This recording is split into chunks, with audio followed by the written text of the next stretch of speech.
এদিকে বাইক চোর সন্দেহে এক ব্যক্তিকে মারধরের অভিযোগ। বাইক চালিয়ে সুমন দাস নামে এক ব্যক্তি মামার বাড়িতে বেড়াতে এসেছিলেন।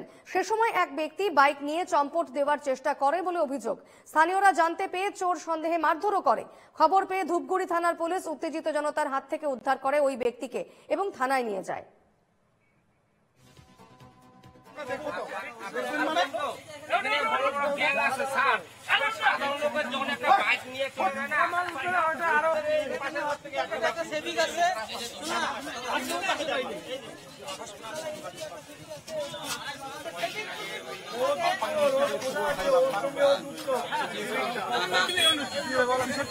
মিনিট হলো মোটরসাইকেলটা রেখে ভিতরে গেলাম, 2 মিনিটের মধ্যেই মোটরসাইকেলটা নিয়ে চলে যাচ্ছে।